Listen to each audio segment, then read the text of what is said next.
எல்லாருமே ஃபர்ஸ்ட் நான் இதுல யோசிச்சதே வந்து எல்லாருக்கும் கிரிக்கெட் ஆட தெரியணும். அதுதான் ஃபர்ஸ்ட்.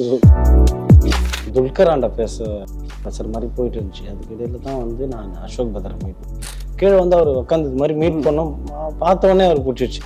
அந்த கதையில பயங்கரமான ஹீரோ வந்து ராஜேஷ் தான்.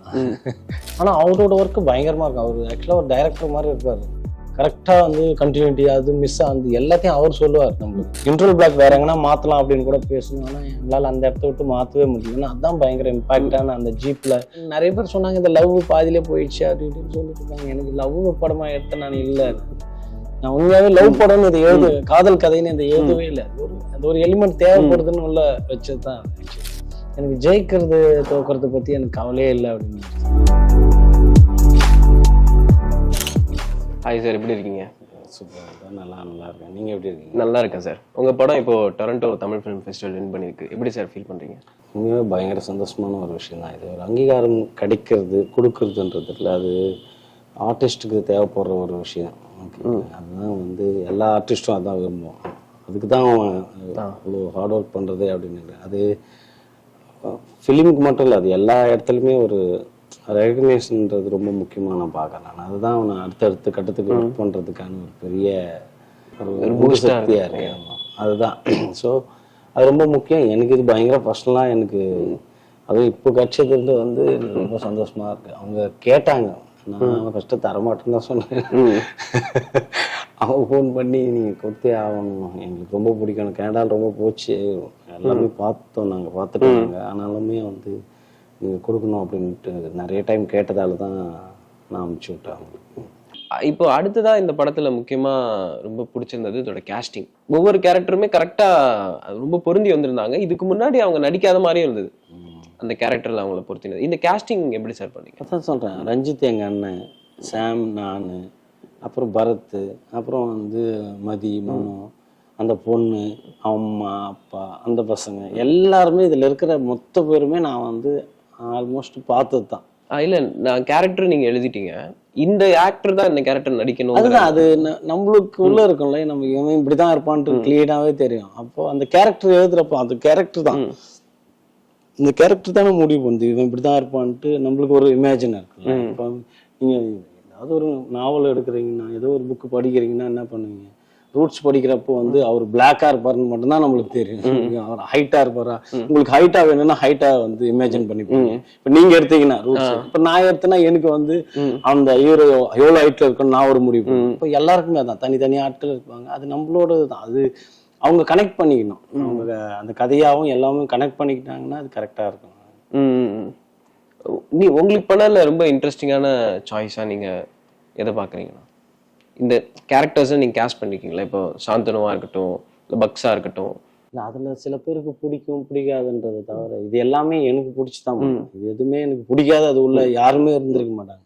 சும்மா ஒரு லைக் தட் இப்படி வந்து போவாங்க, யாராவது வாங்க திடீர்னு கேட்பாங்க நான் நடிக்க போறேன், யாருன்னே தெரியாது. நான் அவங்க வந்து உள்ள நிக்கிறப்ப கூட நான் கேட்டுட்டு தான் நீங்க யாரு உங்களுக்கு சும்மா எல்லாம் வந்து போக முடியாது. திடீர்னு ஃப்ரெண்ட்ஸ் வருவாங்க, நானும் ஒரு சீன்ல வந்து நடிக்கிறேன், எனக்கு புரியாது. நடிக்கிறதுக்குன்னு ஒரு செக்டார் வந்து அவனோட லைஃபே விட்டு அவன் வந்து நம்ம பார்ப்போம்ல, இவ்வளோ பேர் வந்து சுத்திட்டு இருப்பாங்க, அவங்கள தாண்டி ஒருத்தன் நான் நடிக்கிறேன்னு வரேன்னா அப்ப நீ வா. ஆனா எனக்கு தெரிஞ்சவங்க அப்படி யார் இருந்தாலும் அவங்கள வந்து நடிப்பு பயிற்சி கொடுப்பேன். அவங்க அந்த இதுல வந்து அவங்கள நடிக்க வைப்பேன்.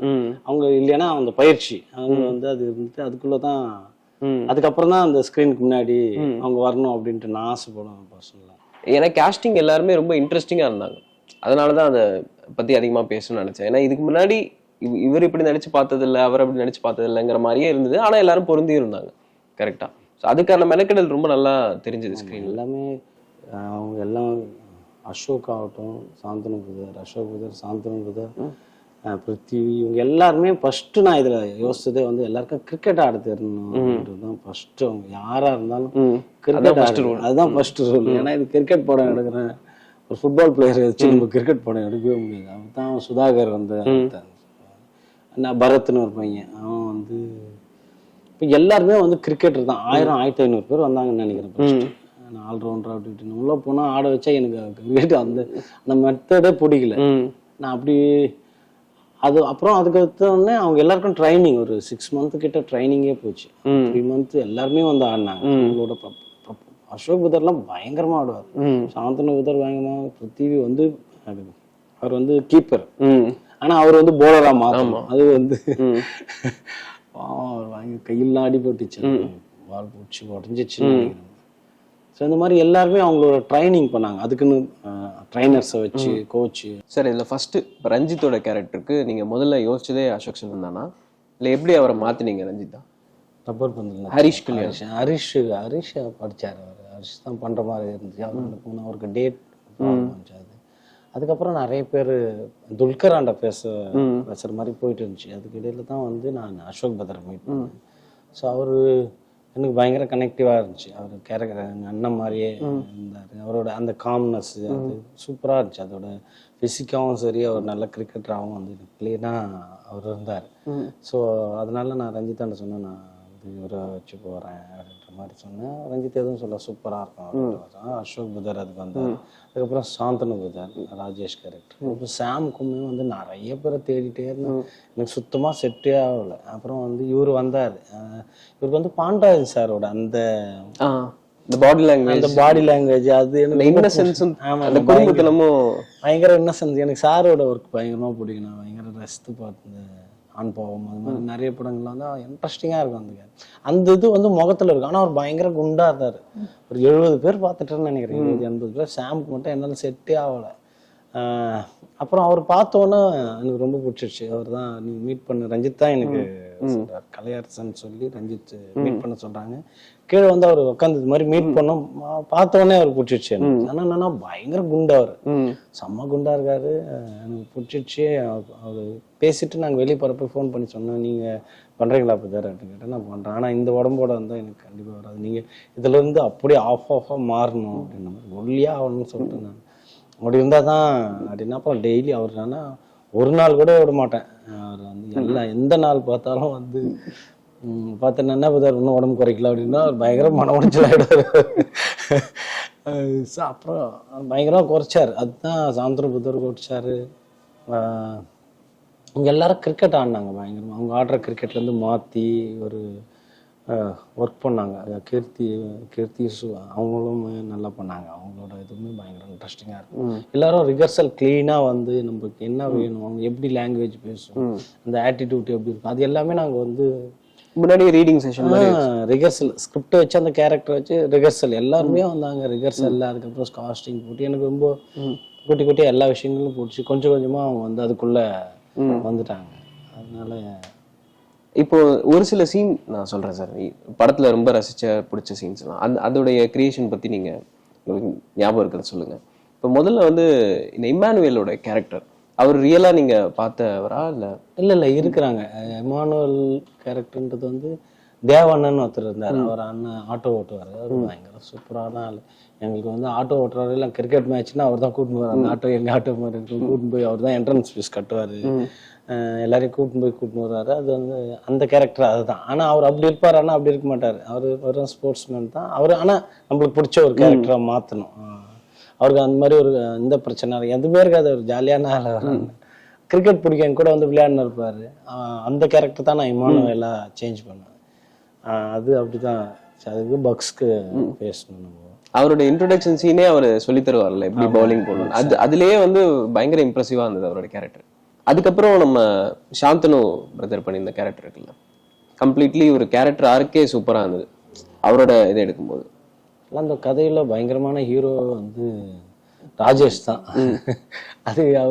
அது புரிஞ்சா இல்லை, ஆனா நாங்க எழுதுறப்பே அப்படித்தான் யோசிச்சேன். ஏன்னா ரஞ்சித் கேரக்டர் எனக்கு பிடிக்கும், அவனை எப்படி இருப்பான் அப்படின்றதெல்லாம் தெரியும் நம்மளுக்கு. ஆனா ராஜேஷ் வந்து அவனோட சேஞ்ச் ஓவரை வந்து நம்புற மாதிரி எடுத்துட்டு போகணும். அப்படிதான், அதுதான் ரொம்ப முக்கியமா இருந்துச்சு. அவனோட இன்னசென்ட்ல இருந்து தான் அவன் வந்து அப்படி ரியாக்ட் பண்றான். ஸோ அதை புரிஞ்சுட்டு அவன் தான் அந்த டீமையும் வந்து மறுபடியும் ஃபார்ம் பண்ணுவான். அதனால அந்த கேரக்டர் தான் எனக்கு இம்பார்ட்டண்டா இருந்துச்சு. ரஞ்சித் எனக்கு திரும்ப ரஞ்சித் தான் அந்த கேரக்டர் ரொம்ப முக்கியம், இந்த கேரக்டர் தான் கான்சென்ட்ரேட் பண்ணணும். ஸோ அதெல்லாம் கரெக்டா இருக்கு. இந்த கேரக்டர் திரும்ப அதை மிஸ் ஆகுது அப்படின்னு சொல்லி அதை திரும்ப ராஜேஷ் தான் பயங்கர. நான் பெருசா கவனிக்கவே இல்லை. ரஞ்சித் சொல்லி தான் ராஜேஷ் இன்னும் பயங்கரமா கவனிக்க ஆரம்பிச்சு அந்த கேரக்டர். அந்த கேரக்டர் தேவைப்படுது. அது வந்து சாதாரணமா சேஞ்ச் ஓவர் ஆகாது. அது மாதிரி பேசணும், பேசி அது. அப்புறம் அந்த கேரக்டர் பண்ணி முடிக்கிறப்ப எனக்கு பயங்கர திருப்தியா இருந்துச்சு. ஓகே, இதெல்லாம் இவங்க சொன்ன என் ஃப்ரெண்ட்ஸ் தான் எனக்கு ரொம்ப முக்கியமா திருப்பி ரைட்டிங்ல என் ஃப்ரெண்ட்ஸ் தான் எனக்கு பயங்கரமா ஹெல்ப் பண்ணாங்க. இது வந்து சுத்தமா ஒண்ணுமே இல்லைன்றாங்க. டயர்டா இருக்க, ஒரு வாரத்துக்கு தூங்கவே முடியாது, என்னடா இது என்ன எழுதிட்டு இருக்குன்னே தெரியாது அப்படின்னு. ஆனா அந்த அவங்க சொன்ன அந்த விஷயங்கள் தான் வந்து ஒரு கதையாவே நிறைய விஷயங்கள் நல்லாச்சு. நான் இப்பவுமே அவங்க தான் என்னோட கதையை படிச்சுட்டு அவங்க தான் சஜஷன் சொல்லுவாங்க. ஸோ இது மாத்தணும்.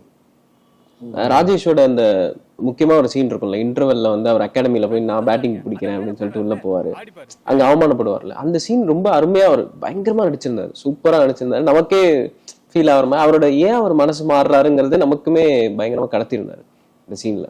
அவரோட ஆக்டிங் ரொம்ப நல்லா இருந்தது. இங்க வந்து ஆடுறதுக்கு உங்களுக்கெல்லாம் ஒரு தகுதி வேணும்டா, தகுதி. ரொம்ப நல்ல ஒர்க் தான் அது. அந்த இடம் நல்ல சீன், அது எனக்குமே பிடிச்ச சீன், ரொம்ப பிடிச்ச. நான் நம்பி வேற எங்கன்னா இது வந்து இன்டர்வல் பிளாக் வேற எங்கன்னா மாத்தலாம் அப்படின்னு கூட பேசணும். ஆனா எங்களால் அந்த இடத்த விட்டு மாத்தவே முடியல. ஏன்னா அதான் பயங்கர இம்பாக்டான அந்த ஜீப்ல அடிச்சு தள்ளி கீழே வந்தானே இவனுக்கு எப்படி ஒரு மாதிரி சூப்பரா நிற்பாங்க. பக்ஸ் உள்ள வருவாரு, பக்ஸ் அண்ணா உள்ள வருவாரு, அசோக் புதர் உள்ள வருவாரு, ரஞ்சித் வருவான், அவனை அடிச்சு எல்லாம் இவனுங்கெல்லாம் அந்த ப்ரிப்பரேஷன் சொல்றவங்களாம் அடிச்சு வெளியே தட்டுவாங்க, எல்லாரையும் தூக்கி உள்ள போட்டு உட்காந்து அந்த 2 பேரும் பார்த்துப்பானுங்க. அதுதான் வந்து எனக்கு பயங்கர பர்சனலா ரொம்ப பிடிச்ச சீன். இது 2 பேரும் பார்த்துப்பானுங்க, என்ன நடக்கும்ன்றது முடிக்கணும் அப்படின்ட்டு. அந்த சீன் நான் பயங்கர நம்பி அது எழுதுறப்பே நான் வந்து அப்படித்தான் இருக்கணும் அப்படின்ற மாதிரி யோசித்தேன். அதான் கிளைமேக்ஸ் வெறும் ஜெயிக்கிறது மட்டும் முடிச்சிடலாம் அப்படின்னு தான் எல்லாம் பேசிட்டே இருந்தோம். எனக்கு ஜெயிக்கிறது தோக்குறது பத்தி எனக்கு கவலையே இல்லை அப்படின்னு யோசித்தேன். என்ன எப்படியா ரியாக்ட் பண்றானுங்க, அந்த கடைசி பால் அவன் ஓடி ரன் எடுத்து ஜெயிப்பானா இல்லை அவன் கீழே வந்துட்டவனை காப்பாற்றுவானா அப்படின்றதுதான். அதுவே அது எனக்கு ரொம்ப எடுக்கிறப்ப நான் பயங்கர எமோஷனலா ஃபீல் பண்ணேன். ரொம்ப சந்தோஷமா இருந்துச்சு. போதும் நான் போடா அப்படின்னு யோசிப்பேன்ல. இந்த படம் இதுதான், என்ன சொல்ல வருதோ அதுக்கு அந்த கிளைமேக்ஸ் இதுதான். மறுபடியும் நிறைய பேர் சொன்னாங்க இந்த லவ் பாதியிலே போயிடுச்சு அப்படின்னு சொல்லிட்டு இருப்பாங்க. எனக்கு லவ் படமா எடுத்த நான் இல்லை, நான் உண்மையாவே லவ் படம்னு இதை காதல் கதைன்னு இதை எழுதவே இல்லை. அது ஒரு எலிமெண்ட் தேவைப்படுதுன்னு உள்ள வச்சதுதான் அது ஆக்சுவலா. ஆனா என்னோட என்னன்னா இவங்க இதன் மூலமா எல்லாம் எப்படி ஒன்றிணைறாங்கன்றதை தான் நான் பேசணும்னு நினைச்சேன் அந்த கதையில. அதுதான் நான் கடைசி வரைக்கும் அதுதான் அந்த படத்தோட ஆன்மாவே நான் யோசிச்சுட்டேன். எல்லா சீன்ஸ்ல நான் அது மட்டும் தான் யோசிச்சுட்டே இருப்பேன். ஓகே, அவன் இப்படி பண்ண இதெல்லாம் எப்படி கிரியேட் பண்ணி எடுத்துட்டு வந்து அவனுங்களை ஒன்னா ஆக்குறதுன்றது.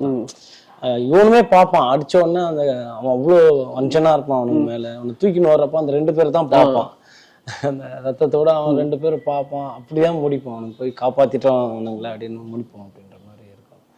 அதே மாதிரி செகண்ட் ஹாஃப்ல வந்து இந்த செலெக்ஷனுக்காக போவார்ல ரஞ்சித், அப்போ அந்த ஷூ கரெக்டா இருக்காது, ஓடி போய் கேட்ச் பிடிக்க ட்ரை பண்ணும்போது கீழே விழுந்துருவாரு. அதுவும் ரொம்ப பயங்கர எமோஷனலா இருந்தது. அந்த இடத்துல இது எப்படியா ஜெயிச்சிடறானின்னு ஆடியன்ஸே நம்ம ரொம்ப கனெக்ட் ஆகிற மாதிரி ஒரு சீன் அது. ஆமாம், அந்த சீன் பயங்கரமா சொல்லலாம். அது வந்து இவரு தான், அது ஃபுல்லாகவே அசோக் புதர் தான் அந்த சீன் வந்து. ஏன்னா அவருக்கு நடந்திருக்கு, அவருக்கு இதே மாதிரி தான். அவரு வந்து சொல்லுவார், ஏன்னா நான் நடிக்கிறதுக்கே வரல, நான் கிரிக்கெட் ஆடுறது தான் எனக்கு ரொம்ப பிடிக்கும் அப்படின்னு சொல்லுவாரு. கிரிக்கெட் ஆடுறது தான் நான் வந்தேன் புதர், நான் வந்து எனக்கு கிரிக்கெட் ரொம்ப பிடிக்கும், கிரிக்கெட்ல செலக்ட் ஆகி அந்த மாதிரி போகல அப்படின்னு சொல்லுவார். அவருக்கு அது பயங்கரமா அவர் தான் அந்த சீன் உண்மையாவே நான் அது எழுதுன இங்க போறான் இதுவாகிறான், அதுவுமே ஒரு காரணம். எனக்கு காரணம் அவங்கள கூட சண்டை போட்டு அவங்க கூட போயிட்டு அந்த இடத்துல மேட்ச் ஆடி ஜெயிக்கிறதுக்கான காரணங்களுக்கு தான் நான் இதெல்லாம் வைக்கிறேன். ஸோ அவங்க ஆக்டர் வந்து அதை வேற ஒரு இடத்துக்கு எடுத்துட்டு போறாங்க. அதுதான் அதுக்குள்ள அவங்க வந்துடுறாங்க. நம்ம ஒரு பர்சனலா அதை ஒரு ஹாஃப் டே ஷூட் பண்ணோமா, ஹாஃப் டே கூட இல்லைன்னு நினைக்கிறேன். இங்க சென்னையில் தான் ஷூட் பண்ணது. அவர் தான் அந்த அழுவாரு, அவர் உட்காந்துட்டு இருக்கிறப்ப அந்த அவனை காக்க வைக்கிறது இருக்குல்ல, அவனை உள்ளவே சேர்க்காத, அது வந்து அவர் பண்ணதான் ரொம்ப பயங்கரமா இருக்கும். எனக்கு எப்பவுமே அசோக் புதர் மேல வந்து ஒரு முக்கியமான ஒரு ஆர்டிஸ்டா தான் நான் பார்ப்பேன். எனக்கு பர்சனலா வந்து திரும்ப அவர் கூட ஒர்க் பண்றது வந்து செம்ம ஜாலியா இருக்கும். நான் உங்களுக்கு முன்ன சொன்ன மாதிரி தான் பிடிக்கல, ஒரு அண்டர்ஸ்டாண்ட் இருக்கும். எனக்கும் அவருக்கும் ஒரு பயங்கரமான அண்டர்ஸ்டாண்ட் இருக்கும். நம்ம இப்படி வேணுமா, திரும்ப வேற பேட்டர்ன்ல எனக்கு கொடுத்துட்டே இருப்பாரு. இது போதுமா, இல்லை இதுக்கு மேல இப்படி போலாமா, அப்படி பண்ணலாமான்னு சொல்லிட்டே இருப்பாரு. பயங்கர இன்ட்ரெஸ்டா இருக்கும் அவர் கூட ஒர்க் பண்றதுக்கு. அதுதான் நம்மளுக்கு வந்து தேவைப்படும் அந்த இடத்துல. நீங்க ஃபர்ஸ்ட் படம் பண்றீங்க, போயிட்டு நம்மள யார் நம்புவாங்க? ஃபர்ஸ்ட் நம்ம கூட ஒர்க் பண்றவங்களா நம்ம நம்பணும். அதுக்கப்புறம் தான் அங்க ஆடியன்ஸ் வெளியே வந்து அது திரையில வருது. அந்த மாதிரி விஷயங்கள்லாம் முதல்ல நம்மள நம்புறது யாரு? உள்ள வந்து நடிக்கிறவங்க, உள்ள வந்து ஒர்க் பண்றவங்க, கேமராமேன் ஆகட்டும், மியூசிக் டைரக்டர் ஆகட்டும், ப்ரொடியூசர் ஆகட்டும், ஆக்டர்ஸ், இந்த சுத்தி இருக்கிறவங்க, லைட் மேனு, எல்லாருக்குமே சினிமா தெரியும். எல்லாருமே பயங்கரமா சினிமா. ஏன்னா அவங்க நம்ம படம் எடுக்குதுன்னா 1 வருஷம் 2 வருஷம் அப்படி இருக்குல்ல, அந்த அப்பதான் ஒரு இது அவங்க ஒரு வருஷத்துல 4 படத்துல ஒர்க் பண்ணுவாங்க அவங்க. அவ்வளோ பெரிய ஹார்ட் ஒர்க். அது இன்னும் பயங்கர சூப்பரா இருக்கும். எவ்வளோ பெரிய யூனிட்டு, ஒரு பெரிய வேர்ல்டு இல்லை, அவ்வளோ பேர் நம்ம சினிமாவை நம்பி தான் வந்து அது அது அதுக்குள்ள அவ்வளோ பெரிய லைஃப் இருக்கு. அவங்களுக்கு பார்ப்பாங்க, சூப்பராக பயங்கரமாக சப்போர்ட் பண்ணுவாங்க. எல்லாமே நல்லா இன்ட்ரெஸ்டிங்காக தான் இருக்காங்க. அவருக்கு வந்து கதை கேட்டதுமே உங்க மேல அந்த நம்பிக்கை வந்ததா? அந்த கதை படிச்சுட்டு என்ன சொன்னாரு? ஃபர்ஸ்ட் ஐடியா போயிட்டு சொன்னப்போ அவருக்கு பெருசாக கனெக்ட் எல்லாம் ஆகல. அவர் வந்து இல்லைன்னு தான் சொன்னார். டேட் இல்லைன்னு தான் சொன்னார் நினைக்கிறேன். நீங்கள் சரியா ஞாபகம் இல்லை. டேட் இல்லை அப்படின்னா சரி ஓகே பதார் அப்படின்னு நான் அப்போ வேற ஒரு ஹீரோ தேர்ந்தேன். சரி ஓகே அப்படின்ட்டு அப்புறம் திடீர்னு ஃபோன் பண்ணி ஸ்கிரிப்ட் அனுப்புங்க படிக்கலாம் அப்படின்னாரு.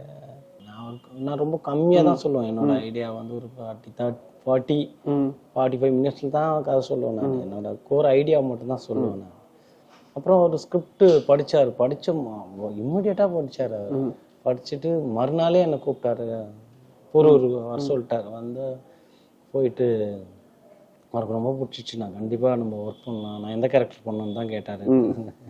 அவருக்கு தெரியாது நம்ம ரஞ்சித் ராஜேஷ் எதுவுமே தெரியாது அவருக்கு. அப்புறம் வந்து கேட்டார், நம்ம பண்ணலாம் பார்த்தாரு, எனக்கு ரொம்ப பிடிச்சிருக்கு, நான் நிச்சயமாக இந்த கதை பண்ணுறேன் அப்படின்ற சொன்னார்.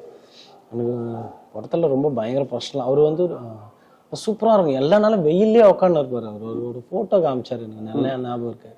வீட்டில் எடுத்தாங்க அப்படின்னு சொல்லிட்டு கருப்பா ஒரு பையன் உட்காந்துக்கிறாரு.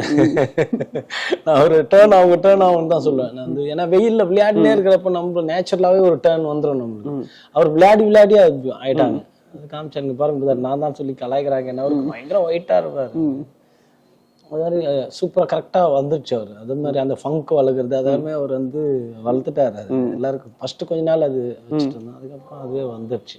அப்புறம் இந்த ரஞ்சித் கேரக்டருக்கு இவரை போட்ட மாதிரி இப்ப ராஜேஷ்க்கு வந்து சாந்தனுங்கிறத எப்படி யோசிச்சீங்க? அவர் எப்படி உள்ள வந்தார் படத்துக்குள்ள? அவர் போய் கொடுத்தோம் பண்றாரான்னு கேட்கறதுக்கு ஓகே சொல்லிட்டாரு. எனக்கு பிடிச்சிருந்துச்சு. அவருக்குமே அவர் நல்லா இருக்கும். 2 கேரக்டர் எனக்கு 2மே ஹீரோவான கேரக்டர் தான் மெட்டீரியல். அவர் போய் கேட்டேன், அவர் ஓகே சொல்லிட்டாரு.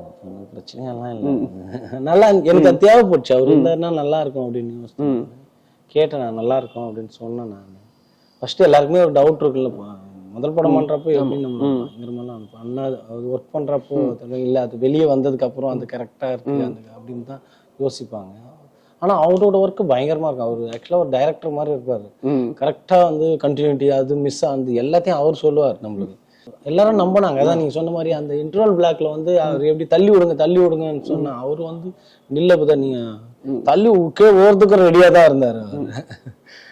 அவர் தான் அதை கழுத்து பிடிச்சி தள்ளுங்க, அவர் கழுத்து பிடிச்சி தள்ளுவான். அப்போ வந்து அவர் அப்படியெல்லாம் வேணான்னு தான் சொன்னேன்.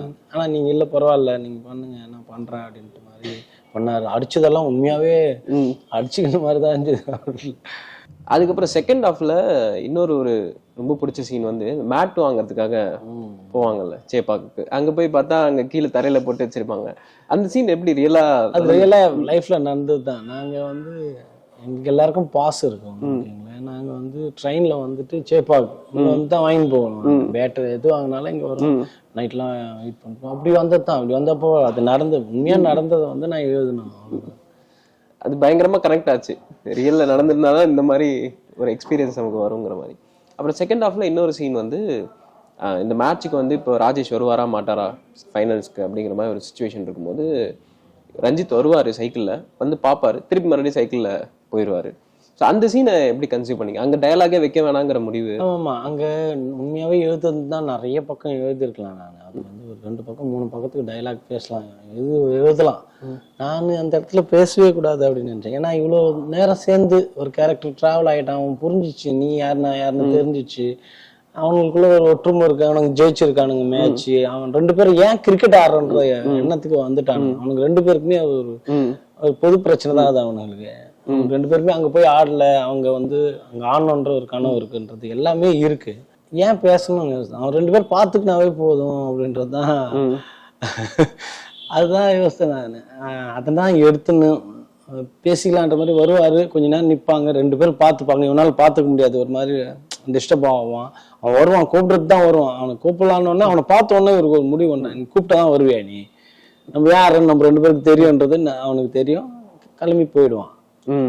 அதுதான் அந்த இடத்துல பேசக்கூடாது அப்படின்னு நான் முடிவு பண்ணது தான். இன்னுமே கொஞ்சம் நிதானமா எடுத்திருக்கலாம்னு தோணுது. இப்போ இன்னும் அந்த இடத்துல சஸ்டைன் பண்ணி நிக்க வச்சிருக்கலாம் அப்படின்னு தோணுது. ஆனா டைலாக் பேசக்கூடாதுன்றது நான் முடிவில் தான் இருந்தேன். அந்த இடத்துல பேசவே கூடாது அப்படின்னு. ஸோ ஸ்கிரிப்ட்லயே அது அந்த சீன் இருந்துச்சு.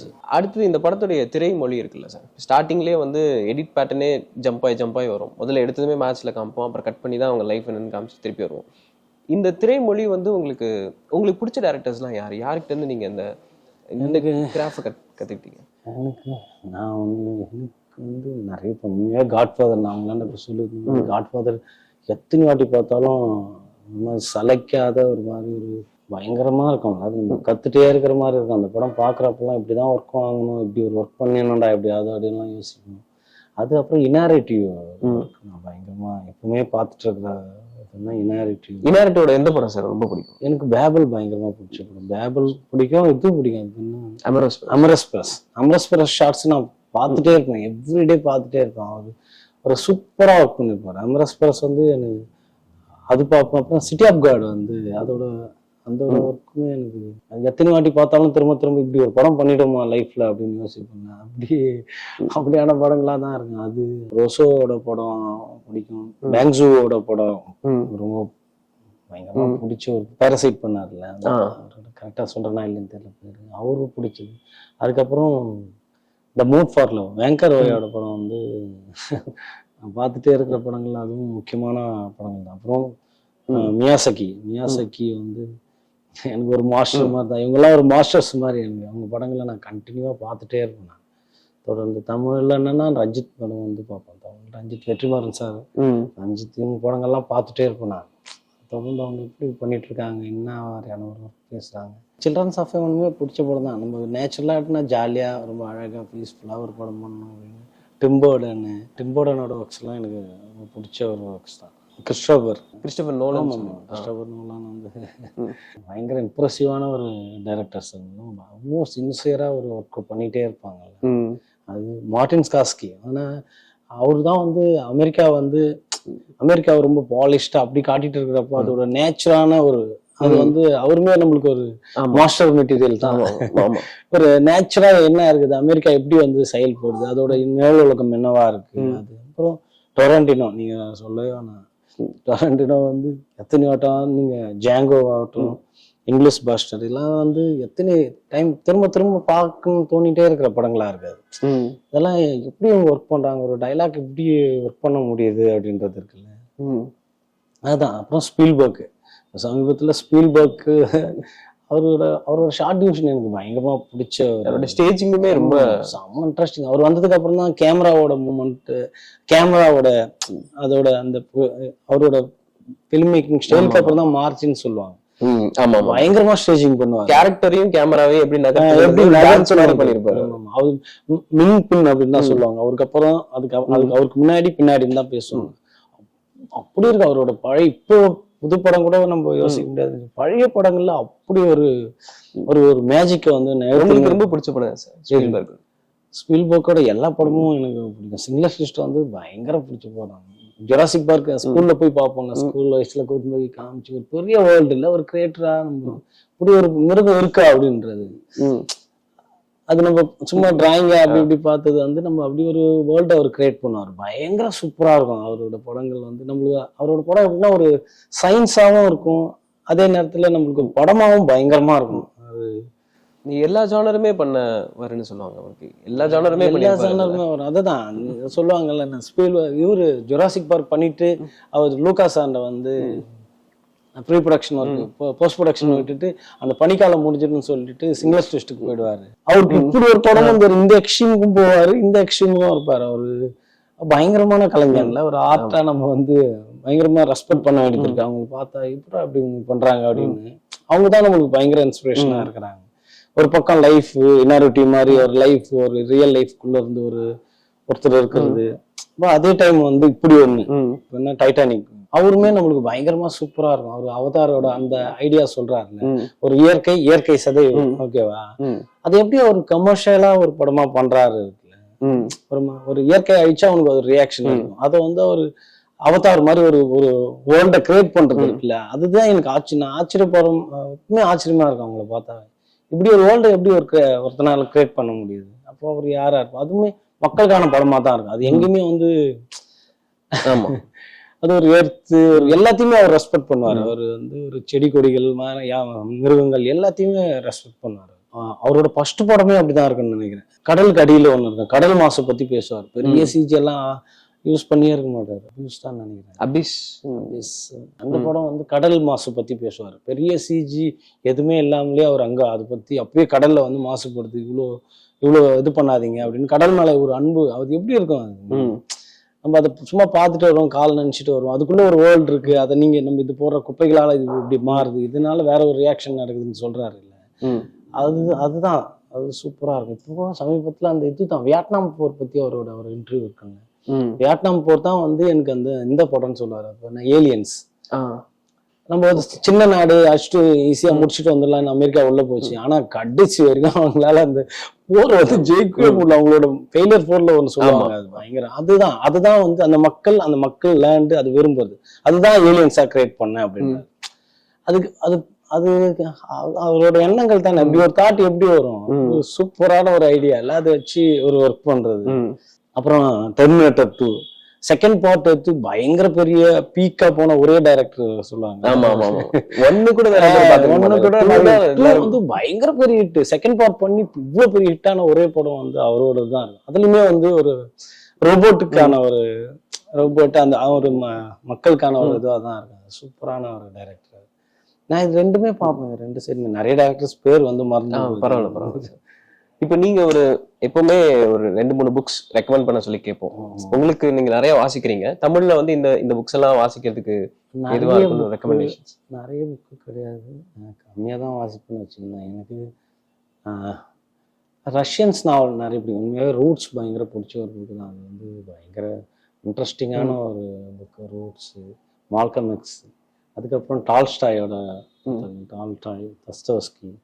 அப்புறம் அந்த முதலாசிரியர்னு ஒரு புக் இருக்கும், தினகர் அறிமுகம் பண்ணான். ஜாக் லண்டனோட மெக்சிகன் ஒரு புக் இருக்கும், பயங்கரமான புக்கு அது. ஜாக் லண்டன் வந்து எனக்கு ரொம்ப பிடிச்ச ஒரு ரைட்டர். இது வந்து சிலுவராய் சரித்திரம். திரும்ப எத்தனை டைம் படிக்கணும் அப்படின்னு ஆசைப்படுறேன்னா நான் சிலுவராய் சரித்திரம் தான் படிச்சுட்டு இருப்பேன். ஏன்னா படிச்சேன்னா பயங்கர ஜாலியா இருக்கும், சிரிச்சுட்டு இருப்பேன்னு வச்சுங்க. அது அவரு ரொம்ப நல்லா இருக்கும். இமயம் சார் வருது.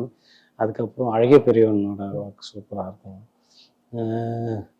ஸ்டாலின் அண்ணா அந்த கட்டுரைகள்னா அந்த சினிமா பத்தினா ஸ்டாலின் அண்ணா ஒர்க் சூப்பரா இருக்கும். அப்புறம் தமிழ் பிரபாவோட பேட்டை எனக்கு எப்பவுமே பிடிச்ச ஒரு. இப்ப அடுத்து 2வது படத்தோட ரைட்டிங் போயிட்டு இருக்கா? ஆமா. அவங்க அடுத்து என்ன பண்ண போறீங்க, அதை பத்தி ஏதாவது அப்டேட் கொடுங்க சார். எனக்கு அடுத்து ஒரு பிஃபோர் இண்டிபெண்டன்ட் பத்தி ஒரு பிஃபோர் இண்டிபெண்டன்ட்ல நடந்த ஒரு கதை, ஒரு ஹிஸ்டாரிக்கல் ட்ராமா தான். அது ட்ரூ ஸ்டோரி, ட்ரூ பிளஸ் அதோட ஃபிக்ஷனும் ரெண்டுமே சேர்ந்து ஒரு ஒர்க் பண்ணிட்டு இருக்கேன்.